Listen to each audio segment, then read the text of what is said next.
lengkap. Andai kata daripada kalangan tuan-tuan dan puan Pakar Haji KT084 yang mana sekiranya tuan-tuan dan puan terkeluar daripada kumpulan besar, contoh bila mana kita melakukan tawaf pertama kan, since kita ni akan sampai pada waktu tengah hari, kita akan sampai waktu pagi, masuk ke Jeddah, masuk ke Mekah, mungkin waktu tengah hari baru kita akan sampai. Waktu itu panas, ada kemungkinan pihak pengusaha maktab ada kemungkinan tidak menganjurkan untuk kita melaksanakan umrah pertama itu pada waktu zuhur atau waktu asar. Ini lazim yang diamalkan pada tahun-tahun sebelum. Mungkin dia akan bawa pada waktu sebelum malam, waktu itu kita akan sejuk sedikit lah punya keadaan dia. Jadi bila keadaan begitu, kemungkinan ada sebahagian daripada kita terkeluar daripada kumpulan besar. Jadi bagaimana kita nak buat? Dekat kilang tu ada nombor telefon, boleh kita hubungi nombor telefon tersebut. Kalau dekat kilang tu tak ada, dekat rencana pun ada juga. Jadi ada pelbagai kemudahan yang boleh disediakan. So itu yang ketiga. Manakala yang keempat untuk beg sandang. Jadi bila mana saya bercakap dekat depan ni, saya suka buat contoh terus. Memang setiap aktiviti saya buat begitu.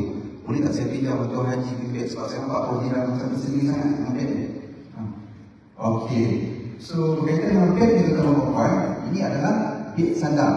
Kalau dalam bahasa Jawa ni sling bag. Okey, beg sandang kita perempuan bermula daripada saat sekarang sehinggalah kita sampai dekat bangunan penyerapan jemaah haji kita nanti, pastikan plastik ini kita akan pakai di sebelah hadapan. Bukan begini, kita akan pakai begini. Kenapa? Ada signifikan dia, iaitu kita kena pastikan kita punya pasport kita, buku rekod rawatan kita, tiket kapal terbang kita dan juga transit pass, iaitu pas yang kita dapat tadi waktu kita scan bagasi besar tadi kan, semuanya kita simpan dekat sini. Daripada dalam dewan ini, sehingga tuan-tuan puan yang naiki kapal terbang pada pagi nanti insya-Allah, ada 2 ke 3 kali pihak berkuasa penerbangan, imigresen Saudi, imigresen Malaysia akan minta kepada tuan-tuan puan mengemukakan pasport Malaysia antarabangsa. Untuk itu, mudah sekiranya kita simpan dekat kawasan plastik ini, tuan-tuan puan just unzip, serap pasport, dah selesai daripada proses tersebut, simpan balik pasport dan kemudian kita zipkan semuanya. Jika kita simpan kat sebelah dalam itu tuan-tuan, satu macam ni kena kabut lah, kita kena buka dalam ni, kemudian kita kena zip balik dekat dalam ni pula macam-macam barang yang kita simpan, betul? Jadi apa-apa dokumen-dokumen pengenalan diri kita semuanya hendaklah disimpan di dalam kawasan zip ini. Tuan-tuan tinggal dekat bangunan mana? Dekat sana, dekat Mekah, Masjid Al-Badaya. Masjid Al-Badaya ni duduk dekat kawasan Syekh Amir atau Sulaimaniyah, kalau dekat sana. Dekat situ ada 3 bangunan yang dekat. Atas Jalan Raya, Pejabat Kampung Haji. Yang kedua Pasar Jalan Raya, dan yang ketiga Masjid Al-Badaya. InsyaAllah tuan-tuan puan akan pergi dan balik daripada masjid ke bangunan penyerapan jemaah haji akan melalui pintu Safa, pintu Marwah insyaAllah. So kita akan melalui dekat kawasan tersebut. Cantik bangunan hotel dan tuan-tuan puan insyaAllah. Okay, next. Jadi penting sekali lagi kita ucapkan pasport Malaysia antarabangsa, dan yang kedua buku rekod rawatan adalah kita simpan dengan selamat senantiasa sehingga diminta oleh pihak pengurusan maktab. Okey, kita next. Di dalam dewan ini masih lagi ada kita punya sahabat daripada Bani Islam. Tadi sahabat saya daripada Bani Islam bertanya, ada daripada kalangan tuan-tuan perempuan yang masih lagi ada berniat, bukan berniat ihram tapi berniat buka jawab ini bisnes kepada dia, kaunter dekat belakang ini masih lagi dibuka. Jadi kepada tuan-tuan perempuan, mana dah tahu manusia nak masuk tadi daripada barikade tuan ni, daripada barikade nak masuk ke dalam, kita ada bersalam lagi dengan waris kita apa, jumpulan kami salam dan juga sebagainya. Kalau nak tukar masih lagi ada ruang kesempatan. Jadi boleh kita tukar dekat kaunter Bani Islam dekat belakang sana insya-Allah. Okey, next. Ini adalah merupakan salah satu daripada inisiatif tabung haji Dalam Jabatan Haji bagi tujuan pembelajaran secara berterusan, continuous learning. Apa yang ada dekat dalam ni sebenarnya tuan-tuan semua dah maklum, semua dah tahu. Apa yang kita attend untuk usaha asas haji, ada attend berkaitan dengan kursus intensif dan juga kursus perdana haji, semuanya ada di dalam bimbingan haji ni. Yang menariknya, dia punya pembelajaran ini kita berdasarkan kepada pembacaan semata-mata. Dia banyak dalam bentuk visual. Dia ada infografik dekat dalam tu, dia ada visual-visual dekat dalam tu, dan juga ada video. So bagus untuk tuan-tuan perempuan muat turun yang ini. Dan yang kedua, next, adalah aplikasi PH Judge. Yang ini khusus untuk tuan-tuan perempuan pada haji tahun semasa saja, tahun 1444 Hijrah. Jadi bagaimana cara tuan-tuan perempuan masuk melalui surat jadual penerbangan, dan scan seperti mana tuan-tuan perempuan scan untuk masuk dalam grup WhatsApp tadi itu. tuan-tuan dan puan boleh masuk dalam aplikasi untuk TH Hujah ini. Pelbagai dia punya kemudahan-kemudahan ataupun features yang disediakan seperti dari info-info terkini, dia ada layan ibadat ataupun file dekat situ, ada jadual pergerakan aktiviti khususnya untuk kita pergi ke masyair. Jadi bila mana semua maklumat-maklumat ini ada di hujung jari kita adalah sangat agak malanglah jika kita tidak membuat turun aplikasi ini. Dan salah satu lagi daripada kaedah untuk kita menyampaikan maklumat selain daripada e-bimbingan, yang kedua adalah berkaitan aplikasi e-hujah ini adalah kita join ataupun menyertai dengan grup WhatsApp seperti mana yang Al-Fadhil Ustaz Syekh Ramli tadi ada maklumkan supaya kita dapat join grup WhatsApp tersebut. Ini dia punya kaedah dia lah, kena nak download. Okey, ini berkaitan dengan suhu. Dalam tempoh sebulan menggunakan belakangan ini, tak usah cerita dekat dalam sufi aja. Kalau dekat Malaysia sendiri panas, betul tak? Dia punya contohnya adalah sekiranya bulan sebelum tu kita punya bilik kita tak berapa tinggi. Kerana waktu musim panas ni bilik kita tinggi sebab tak sangat kita pasang aircon kat rumah kita. Contohnya begitu lah kan. Jadi setiap tu di tanah suci juga. Jadi tanah suci sekarang dia punya dia tu dia boleh mencecah suhu kepada 42 untuk Mekah. Madinah berkisar sampai ke 44 darjah Celsius. So sekarang kita bercerita di dalam konteks kita apabila kita berada di tanah suci Mekah. Mekah sekarang berada dalam keadaan yang panas. Kemudian ada kes-kes terpencil yang dimaklumkan kepada kami petugas-petugas haji bahawasanya ada daripada kalangan jemaah haji yang berlaku dehidrasi pada badan dia. Maksudnya badan dia kekurangan air dalam badan disebabkan keadaan cuaca yang panas. Dan untuk pengalaman-pengalaman tahun-tahun yang lepas pun ada berlaku apa orang panggil heat stroke haba, khususnya bila mana kita pergi ke masyair nanti. Jadi bagaimana kaedah-kaedah untuk memastikan agar badan kita betul-betul fit sewaktu kita beribadat nanti? Yang pertamanya adalah kita melazimi untuk minum air kosong, air zam-zam, mineral water. Kat sana ramai orang akan sedekahkan ataupun sabil untuk kita punya air mineral water ni. Dan kemudian dalam masa yang sama juga, bila mana kita berada di bangunan penyerapan jemaah haji, terapkan untuk kita minum air supaya badan kita senantiasa ada hydrate, bersedia untuk bergerak pergi ke mana-mana. Itu yang pertama. Dan yang kedua, disebabkan cuaca panas, pastikan sekiranya tuan-tuan dan puan tidak pergi untuk beribadat di masjid ataupun untuk keluar untuk urusan-urusan tertentu. Sila pastikan kita berada di dalam bangunan penginapan jemaah haji kita, iaitu Masjid Al-Badaya itu. Jangan kita sengaja berlega-lega dekat luar sebab akan terdedah kepada cuaca yang panas. Kalau katakan terdedah dalam tempoh yang lama, mungkin akan membahayakan pada diri kita lah. Nanti badan kita mungkin terjatuh demam dan juga sebagainya. Kalau boleh perkara-perkara begitu, hendaklah kita elakkan sebab wukuf nak dekat dah tuan-tuan dan puan. 2 minggu ni 14 kali tuan-tuan dan puan sarapan pagi ke dah sampai waktu wukuf, betul tak? Kita jangan ingat kalau katakan 14 hari itu lambat lagi. So 14 hari ataupun 15 hari, tolak hari ini dan jangan lagi dalam 2 minggu, tuan-tuan dan puan akan melaksanakan pergerakan ke masyair, akan pergi ke Arafah, kemudian rest kejap kat situ, kemudian pergi ke Muzdalifah dan juga pergi ke Mina. Jika badan kita betul-betul tak fit, mungkin kita punya kesediaan kita tu jadi macam agak kurang lah. Sebab kalau nak buat ibadat ni yang paling best adalah badan kita sihat. Betul tak tuan Haji kan? Badan kita kena betul-betul pastikan sihat. Macam mana nak sihat? Kena jagalah daripada sekarang.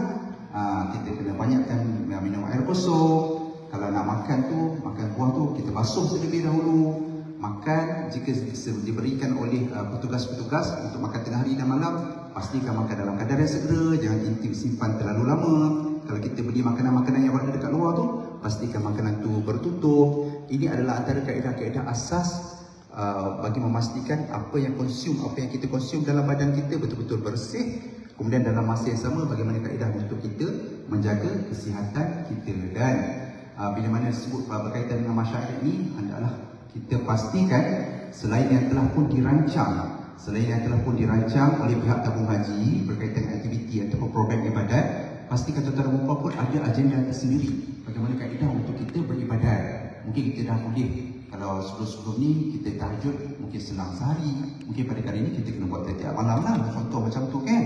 Kemudian kita solat duha pagi-pagi itu, kita isikan masa kita bila berada di masyair itu 24 jam dengan ibadat, insya-Allah. Jadi pada ketika itulah kita akan kurangkan sedikit rasa-rasa berkaitan dengan ketidakselesaan. Sebab kita sibukkan diri kita dengan ibadat, dalam masa yang sama kita dapat kurangkan rasa tidak selesa kita berada di Arafah. Arafah ini kawasan yang luas, masuk dekat Mina, kawasan masjid berjuta manusia dekat dalam tu kan, Muhammad Islam dekat dalam tu, mungkin kita rasakan sedikit ketidakselesaan. Namun jika kita fokuskan lagi kepada ibadat, insyaAllah perkara lain yang di luar kawalan kita itu dapat kita kurangkan. Maka lebih kurang dalam 16 kali lagi. Okey, kami tugas asal haji perkataan ayah itu nanti dekat dalam suci nanti bila tentara Mokon keluar daripada Kaabah Terbang pun akan ada tugas asal haji yang akan menyebut tentara Mokon. Kami hanya akan sampai di Kaabah Terbang saja. Mungkin daripada kalangan tentara Mokon mendapati bahawa sesnya ada daripada kalangan kami para petugas yang melakukan penyelewengan, salah berkuasa, penyelewengan kewangan khususnya. Jadi ada ruang-ruang untuk tentara Mokon membuat laporan berkaitannya salah satu yang kami lakukan. Jadi ini adalah yang video kita. Dan selain daripada itu juga, sekiranya tentara Mokon melaksanakan aduan berkaitan apapun pun ada tentara Mokon menggunakan pejabat urusan maktab ataupun asalnya dunia elektronik ini adalah disebut sebagai e-email. Dan juga ada sekitar orang untuk pelanggan dekat sana. Contohlah, kita cari kecil je, boleh kita akan dekat situ. Bila kita tak boleh nak buka ataupun terlerai dan sebagainya, boleh juga diadakan dekat situ. Ada masalah berkaitan dengan penginapan kita, fasiliti yang ada dekat dalam tu, CD ke ataupun elektrik tak berfungsi dan sebagainya, boleh juga diadakan dekat situ. Jadi ada pelbagai kaedah untuk kita buat aduan. Tapi yang ini khusus untuk penyalahgunaan kuasa insya-Allah. Dan lembaga tabung haji juga adalah merupakan salah satu institusi yang mengamalkan polisi tidak menerima hadiah sama ada daripada bakal-bakal haji ataupun jemaah haji dan juga daripada pihak-pihak yang tertentu bagi menjamin integriti lembaga tabung haji sebuah institusi Islam yang unggul dan berproses kewangan insya-Allah.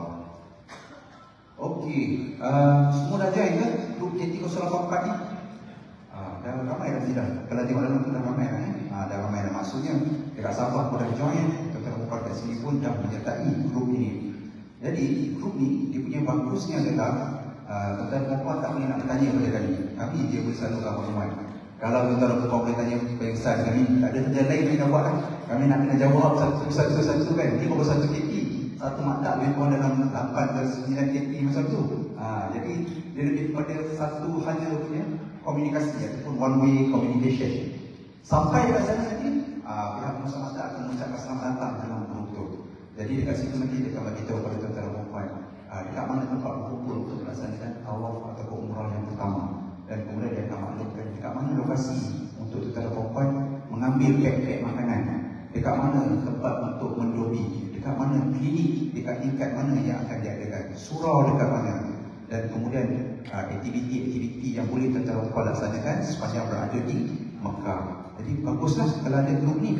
Dan kemudian selesai masyarakat, tentara Mokon pula akan pergi ke Madinah. Jadi dekat Madinah pula, pengurusan di Madinah pula akan sambut tentara Mokon di dalam grup WhatsApp yang sama juga. Sehingga tentara Mokon semula pulang ke tanah air. Jadi berapa hari kita berada di Tanah Suci? 45. Dalam 45 hari, lebih kurang dalam 45 kali makan pagi, tentara Mokon pun dah boleh balik ke Malaysia insya-Allah. Jadi sekejap kita tentara Mokon 45 hari tu, okey? Okey, next. Okey, ini adalah merupakan pelan lantai. Pelan lantai di tentara Mokon. Saya nak maklumkan kepada semua bakal-bakal haji untuk AT084 ni, untuk kita punya persediaan pergerakan kita.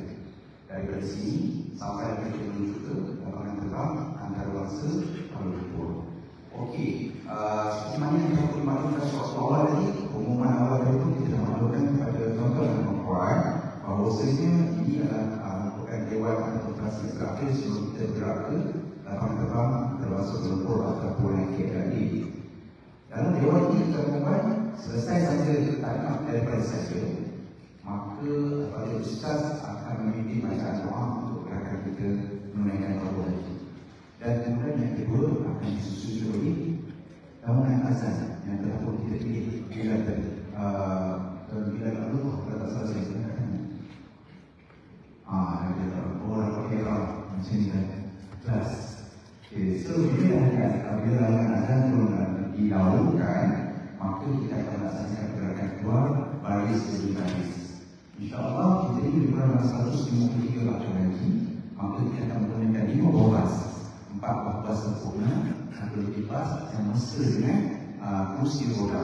Jadi 5 boras, kemudian akan diiringi depan belakang ada polis traffic, dan juga kiri kanan akan ada polis porter dengan motor, dan kemudian akan diiringi juga dengan sebuah ambulans dan juga bank kami akan bergerak daripada Moulpi menuju ke KLIA. KLIA kita pergi dekat kawasan pelepasan, iaitu di Departure Hall.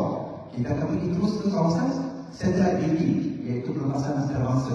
Kita akan lalu dekat runway kapal terbangku, terus menuju ke bangunan Satellite. Dalam kita tadi, apa yang saya sampaikan adalah mungkin ada daripada kalangan tuan-tuan dan puan, waris-waris yang menunggu dekat kawasan Departure. Anda tak boleh tengok kita dekat last kali nak tengok ni, di bawah yang kita dekat, dia kat luar tadi dulu. Jadi kalau katakan mungkin ada daripada kalangan waris-waris kalau tinggi kat Departure ni, tak boleh nak nampak kita dah kan. So dia akan terus kita ke kawasan pelepasan terasa di bangunan Satellite. Kita akan menuju ke mana tuan-tuan dan puan? Kita akan menuju dekat C11, pintu C11. Jadi bas pun akan sampai dekat pintu C11. Bila mana sampai dekat pintu C11 tu tuan-tuan dan puan, kita akan turun bas demi bas. Biasanya kami akan turunkan dahulu bas yang mesra dengan kursi roda. Jadi prioriti kepada mereka dahulu turun, dan kemudian mereka akan menaiki eskalator dekat tingkat 1. Daripada C11 kita akan bergerak menuju ke C17.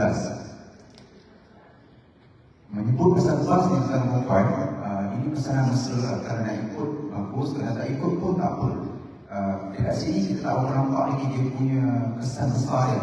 Tetapi bila mana kita bagi kitab suci, melalui pengamatan kami dan para petugas, bagus jika kita amalkan perkara itu. Apa dia juga membuat? Ada daripada kalangan jemaah haji ini yang lebih berusia daripada kita, ada yang lebih muda dan juga lebih sihat.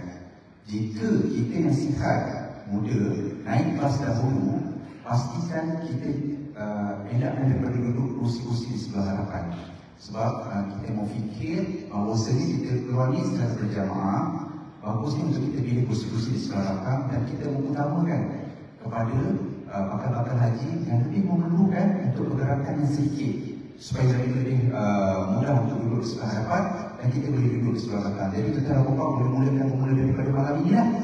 Jadi bila nak naik bas tu, biasanya kita berebut-rebut duduk dekat belakang ni. Waktu sekolah yang terakhir, duduk ke sekolah kita berebut-rebut duduk kat belakang.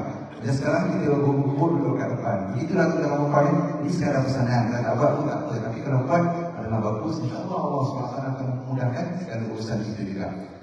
Berkaitannya itu berkaitan dengan bas. Kita akan keluar untuk bas yang menggunakan kursi roda dulu, kemudian disusuli dengan bas yang kedua, sampai ke bas yang kelima. Satu bas, insyaAllah kita akan naik lebih kurang dalam 35 orang. Bila kita melalui daripada pintu C11 tu, kita akan bergerak ke C17. Ada 3 proses utama yang perlu tuan-tuan dan puan-puan yang perlu tuan-tuan dan puan-puan mengambil perhatian, iaitu berkaitannya pembebasan makan dan juga scaling kita punya hand carry. Scaling hand carry tuan-tuan dan puan-puan, dia tertakut juga dengan LPG, iaitu liquid, aerosol dan juga gel. Jika tuan-tuan dan puan-puan ada bawa liquid ni cairan, khususnya air mineral. Botol spray, wudu. Kalau katakan air masa sekarang, kalau air itu tetap boleh minum betul. Minum kadang-kadang sudah. Minum kadang-kadang dan terima kasih habis sebelum lalu di masa badan. Tak habis lagi, mana banyak tak habis ni. Atau itu kan. Dekat sana ada satu tong sampah tu, kita bawa dan buang air itu dulu. Buang air di kanan kosong dan kemudian kita ada kawasan di masa makan. Untuk situasi kita yang pakai hilang, lelaki saya tak risau tuan-tuan. Tapi untuk wanita, jika kita ada poket dekat kita punya kain kita atau seluar yang kita pakai, pastikan poket kita itu kosong. Tidak ada telefon bimbit dan juga wallet kita semua siap-siap dekat dalam kita punya sling bag. Supaya bila kita baru nanti kita kawasan pasar kadang tu, bila kita oleh petugas dan pihak kuasa untuk keluarkan semua dalam poket kita dah siap-siap dalam sling bag, maka mencetakkan proses, betul tak? Jadi mudah untuk kita letak sling bag dekat conveyor tu, kemudian kita melalui masa belakang dan kemudian kita ambil balik kita punya sling bag dan kita untuk Apakah haji wanita yang kedua, ketiga, keempat dan seterusnya? Gelangnya. Gelang juga masalah. Gelang jangan ada faham. Sebabnya untuk awal-awal dulu saya difahamkan gelang tu kena buka juga. Jadi kena buka lah, dia kena jadi jam sebab dia memakan sedikit masa kan. So gelang tak kena buka lah. Cuma yang mana ya? Yang mana asas itu buka. Macam dulu kalau kita masuk sekolah Madinah, dari gelang tu semua kita buka. Tapi untuk ihram kalau buka dari gelang, jeng-jeng. Dia masalah sikit lah kan. So saya tinggal ihram tak payah buka lah tuan-tuan. Just kita bawa kita mesti lihat keluar dan juga kita punya hinggian kita lah. Dan kita pun lalu libasan badan. So itu yang pertama. Dan lalu libasan badan, Immigration Malaysia berada dekat tingkat 1. Maka kita perlu naik eskalator. Untuk berkursi roda, disediakan lift. Kalau takut di eskalator, jangan bina rumah di tepi pantai. Bukan. Kalau takut eskalator, kita boleh naik lift, tuan-tuan dan puan-puan. So naiklah dekat tingkat 1, kita berada di kawasan Immigration Malaysia. Dekat situ tuan-tuan dan puan-puan dikendaki menunggu seketika lah, sehingga Immigration Malaysia bersedia dan Immigration Saudi pun bersedia. Yang Saudi itu yang ketiga. So sekarang ni kita nak cerita berkaitan dengan proses kita yang kedua. Maka tuan-tuan dan puan-puan akan beratur dan bertemu dengan pegawai Immigration Malaysia, serahkan pasport. Ini penting kita letak kat sebelah depan dia tu.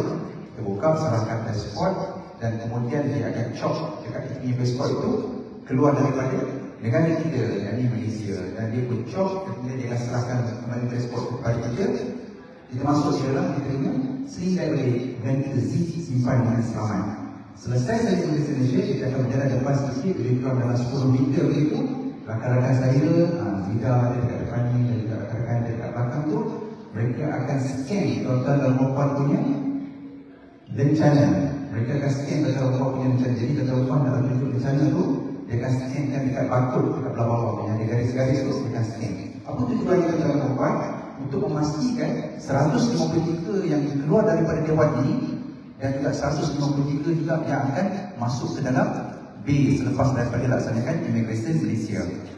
Selesai saja di scan rencana, kita akan masuklah ke Immigration Saudi. So itu adalah merupakan proses yang ketiga, yakni proses yang terakhir. Jadi dekat Immigration Saudi ni tuan-tuan dan puan, dia ada sedikit kompleks lah. Maksudnya tuan-tuan dan puan hendaki untuk meletakkan jari, 4 jari tangan, kemudian ibu jari, dan kemudian dia akan ambil gambar kita. Proses yang sama kita laksanakan Saudi Visa Bio, betul tak? Dan sebenarnya tuan-tuan dan puan, kalau kita tak buat dekat sini, kita kena buat dekat Jeddah. Kat Jeddah ni tuan-tuan cuba bayangkan, kita keluar rumah tadi daripada petang-petang, kan, ditinggalkan keluarga dalam keadaan kesedihan dan juga sebagainya. Proses dekat sini lagi, sampai dekat Jeddah nak kena tunggu lagi ke?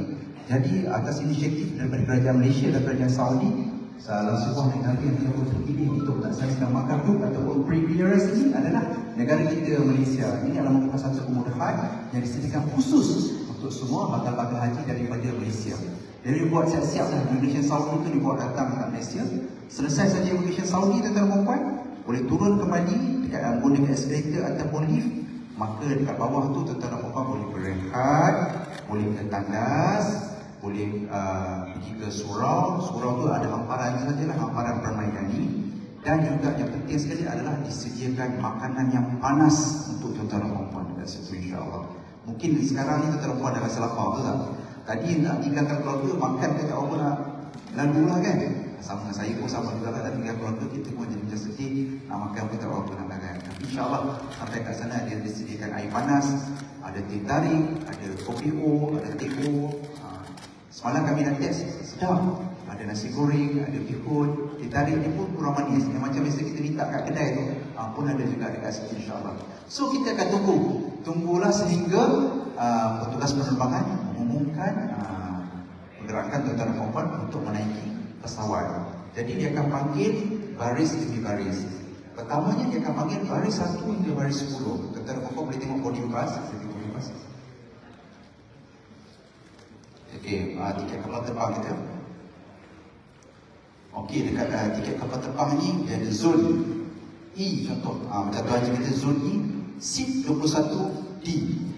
Lazimnya untuk penerbangan Malaysia Airlines dia akan panggil mengikut seat.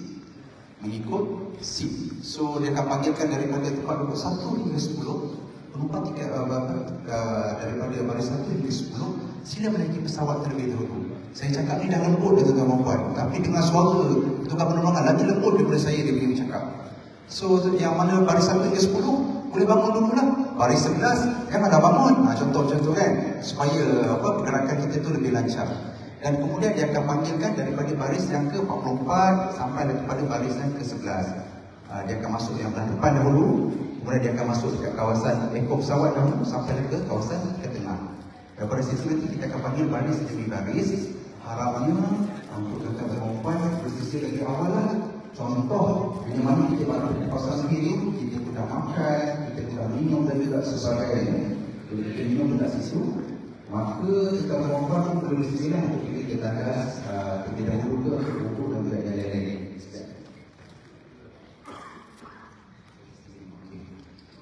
Okey, tuan-tuan dan puan, sekadar yang kita bermula, saya punya taklimat dan juga rakan-rakan mewakili pihak pengurusan dan kampung haji.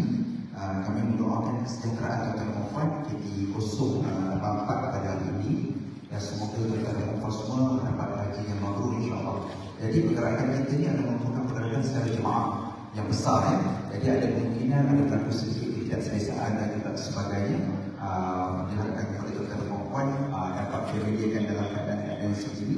Semoga atas asbab daripada kesabaran kita, insya-Allah Allah SWT akan memberikan ganjaran mabrur juga kepada kita.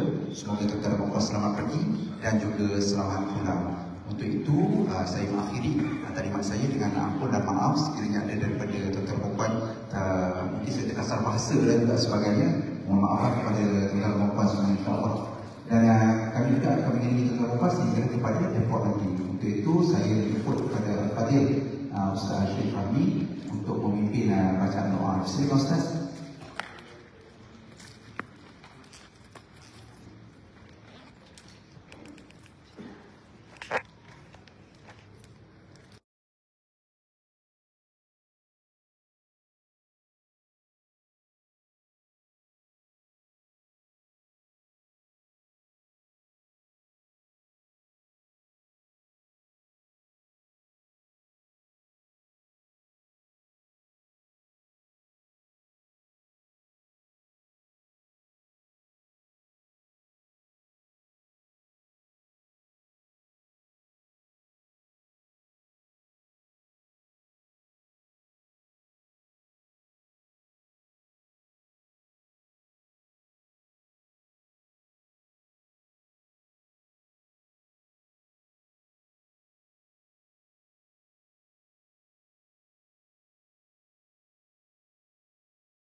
وآله وأصحابه الكرام الفاتحة. أعوذ بالله من الشيطان الرجيم. بسم الله الرحمن الرحيم. الحمد لله رب العالمين الرحمن الرحيم مالك يوم الدين.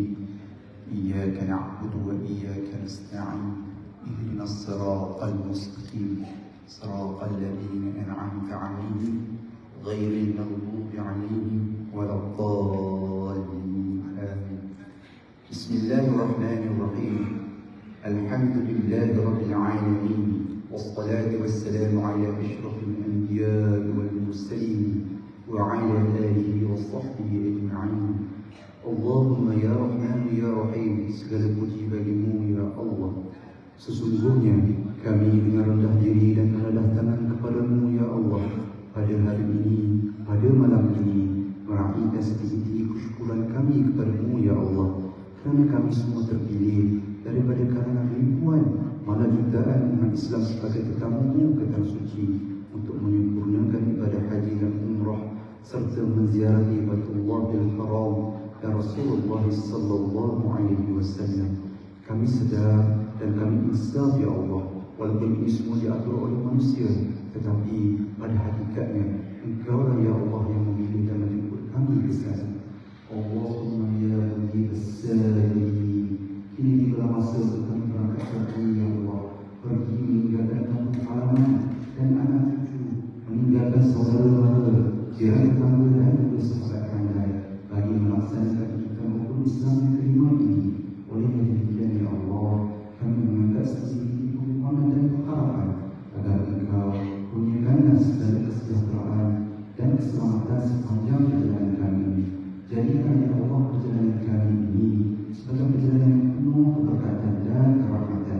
Kurniakanlah ya Allah agar segala bentuk bantuan dan pertolongan-Mu letakkanlah kami di dalam pemeliharaan-Mu. Sempurnakanlah kesihatan dan kesejahteraan. Lindungilah kami ya Allah dari segala kepayahan perjalanan dan perkara-perkara yang membawa kedukaan dan dalam perjalanan, sama ada semasa pergi atau semasa pulang nanti. Memudahkanlah ya Allah segala urusan kami. Terimalah segala amalan dan ibadah kami, dan terimalah kami sebagai tetamu-Mu ya Allah. Ya Allah, ya Fattah, ya Alim. Kami sedang dan insya ya Allah. Kami kesannya pada hari ini dalam keadaan kami masih membawa banyak dosa yang mungkin masih belum terampun, masih banyak kesilapan yang perlu sempat kami perbaiki. Oleh itu sebelum kami melangkah pergi ya Allah, ampunkanlah dosa kami ya Allah. Ampunkanlah dosa kami ya Allah. Bersihkan kami dari dosa dan dosa ya Allah. Ya Allah, ya Rahim. Kami bersedar dan insaf ya Allah. Kami akan menghadapi berbagai ujian dan godaan, tetapi kami memohon kepada-Mu ya Allah, janganlah kiranya Engkau menguji kami dengan ujian-ujian yang berat yang tidak tertanggung oleh kami, yang mungkin akan menjejaskan kemampuan bagi kami. Tapi jika itulah keadaan yang terpaksa kami hadapi ya Allah, kurniakanlah kepada kami kekuatan emosi, ketahanan mental dan fizikal, agar kami tidak terjunjang di dalam ujian itu ya Allah. Rabbana zalamna anfusana wa in lam taghfir lana wa tarhamna lanakunanna minal khasirin. Rabbana 'alaika tawakkalna wa ilayka anabna wa ilaykal masir. Ni'mal mawla wa ni'mal nasir. La hawla wa la quwwata illa billahil 'aliyyil 'azim. ربنا آتنا في الدنيا حسنة وفي الآخرة حسنة وقنا عذاب النار.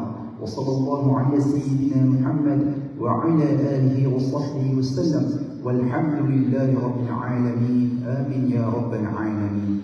Dijemput kepada Bilal.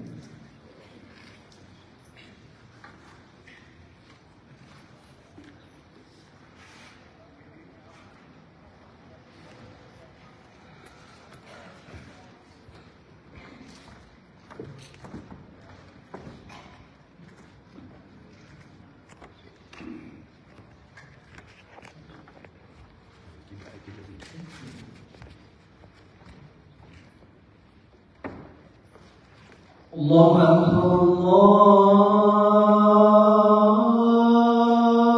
أكبر الله أكبر الله أكبر. أشهد أن لا إله إلا الله.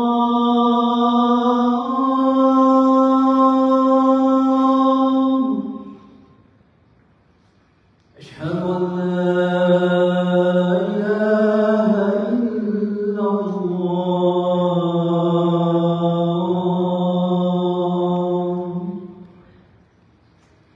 أشهد أن محمدا رسول الله.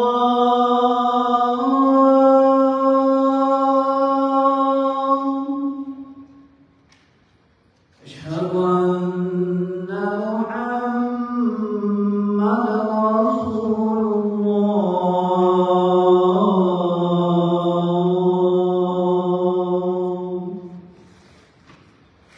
حي على الصلاة.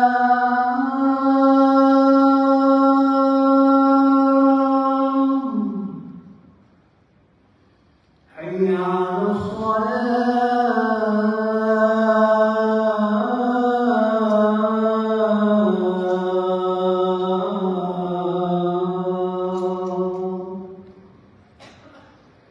حي على الفلاح.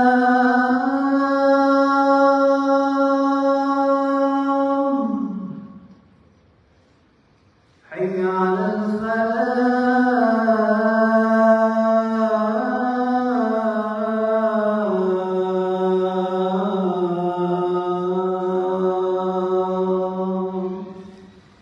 الله أكبر الله أكبر. لا إله إلا الله.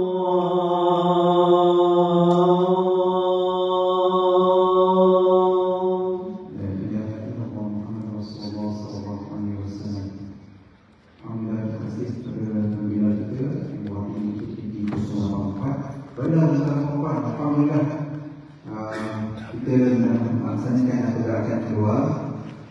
Boleh isi sikit lah. Alhamdulillah. Okay, masih sikit dulu. Semangat lagi lah tu. InsyaAllah. Okay, kita tenang-tenang. Kalau makan pagi, tapi kita dah boleh balik. Kita nak air, insyaAllah. So, saya nak panggil baris ini baris. Saya nak panggil baris yang pertama dahulu. Hari dia.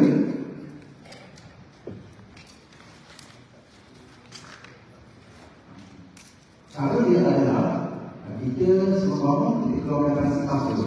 Iaitu pasingkan. Dalam bahasa Melayu pasingkan. Kita tunjuk, kita bawa keluar dari sitas. Dan kemudian kita bangun membaca bismillah. InsyaAllah bangun sudah. Untuk barisan pertama dahulu. Okey. Dan kita bergerak menuju ke Ustaz, insyaAllah. Jadi Ustaz akan pimpin gerakan keluar. Untuk barisan pertama dahulu. Silakan. Bawa keluar siap-siap. Nasifat. Satu baris. Barisan yang pertama mewakili 20 orang. Okey, silakan tuan-tuan dan puan. Bismillah. InsyaAllah. Apa jalan pelan-pelan. Bismillah. Okey. Barisan yang kedua boleh ready dah. Macam tu. Okey. Okey, dijemput pula pada barisan yang kedua. Bangun. Bawa keluar transipas. Dan kita bergerak keluar daripada dewan. Okey. Hari ini kita semua ada 157 orang dekat dalam dewan ini. Nanti kita akan bertemu dengan bakal haji daripada Sabah PT084 SKLIA. Okay, silakan.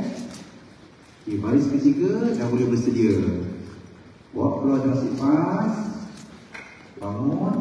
Dan kita menuju ke luar dewan. Barisan yang ketiga. Silakan. Bismillah. Semoga dapat jemaah Haji. Semoga dapat jemaah Haji. Semoga dapat jemaah Haji.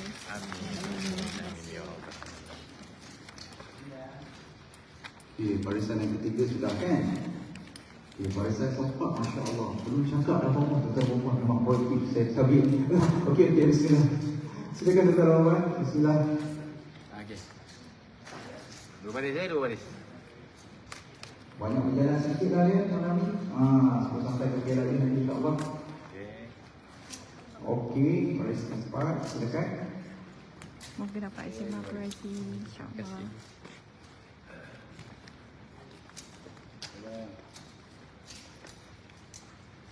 Seterusnya. Okey, baris yang kelima. Bawa keluar transipas dan keluar. Kita buat dua barisan kat depan.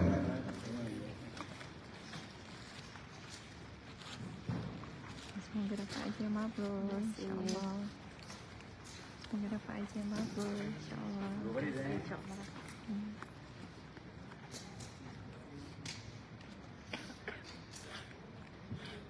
Semoga dapat jemaah Haji.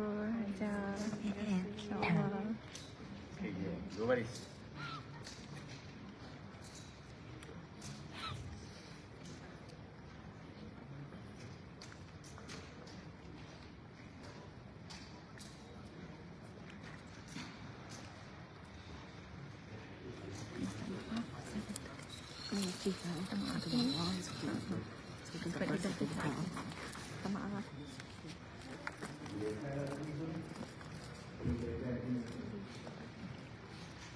Semoga dapat jemaah Haji. InsyaAllah. Kalau slow ni maksudnya pasti susun orang sudah. Macam tu. Semoga dapat jemaah Haji. Kalau tak boleh diri lama, mungkin kita diri sekejap. Okey, dah jalan. Dapat jemaah. Okey, barisan yang seterusnya. Saya tak lupa barisan yang buat tau. Nak tak? Nak. Okey, barisan nak ikut. Okey. Ini buat dua baris.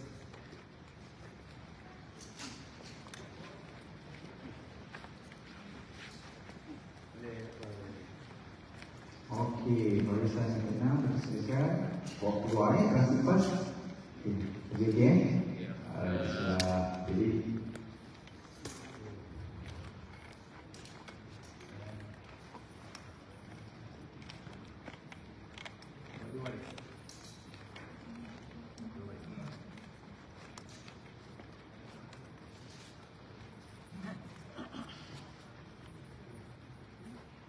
Okey, kita ikut yang mana semua bakal-bakal haji untuk berangkat sama-sama. Okey, silakan. Barisan ke-7 ke-8 insya-Allah. So nanti kita jumpa dekat KL. Alright. Dua baris.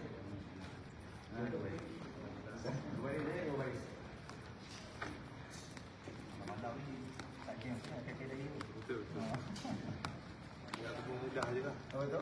Ya, agak semua mudah. InsyaAllah. Boleh? Ya. Okey, masih. Boleh.